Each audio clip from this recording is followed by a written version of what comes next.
local forecast starts now with Chief Meteorologist Eric Finkenbinder. We start to see some big changes heading into tonight and moving forward. The end of the growing season.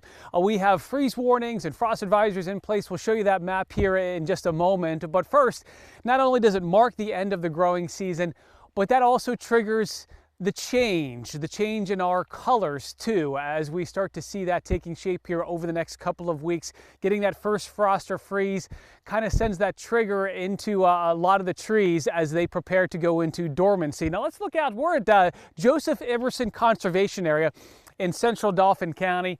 And I just love these ridge and valley locations because you get a mix of agriculture, but you also get a mix of the mixed hardwoods, and that's what I really like about this area. We are very unique when it comes to fall colors because we have a very large variety of mixed hardwoods. What really helps us too, I know we've been dealing with some very dry conditions. We're seeing some trees, not all, but there are some trees that are already seeing leaf dropping.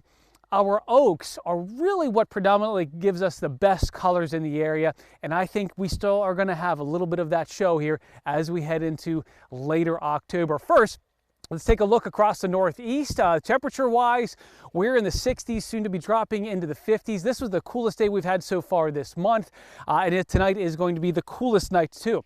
So let's show you areas in the darker shaded blues, freeze warnings. So this is not just yeah, we'll take a chance. No, if you have any potted plants or anything you want to protect, I would certainly do that, especially in the areas with the freeze warnings in place. Now, as we get down to places like York and Lancaster, Lebanon counties, frost advisories. Again, I wouldn't take the chance. If you want some things you want covered here, you don't want to see get killed here with that nip of frost overnight, I would certainly do so. But again, that will send at least these trees to begin that color changing time. Here is also the DCNR fall. They send out a weekly sort of update. Notice what we've had for this week. This is the map that we saw for this week. The northern tier is certainly seeing change. Now watch what happens as their forecast has for the next 7 days. Taking you into now through next Thursday, some of our northern counties beginning to see that approaching best color. And we are beginning to see that in parts of the mid-states too.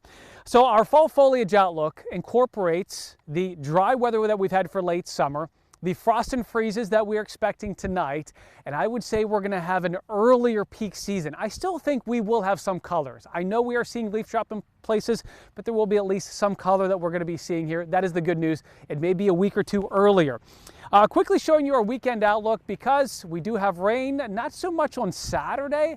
I would say as clouds increase Saturday, some drizzle perhaps later in the day, but it's Sunday into Monday that we're going to see more than likely 1 to 2 inches of rain taking shape. I know it's nice to see the rain on that 7-day forecast. Unfortunately, it's going to be happening during that weekend. So here's your 7-day. As we move past the weekend, Valerie and Alicia, temperatures are going to be in the 60s. So not so much that late summer heat anymore. Feeling a little bit more like fall and perhaps soon looking a little more like fall. We'll send it back to you.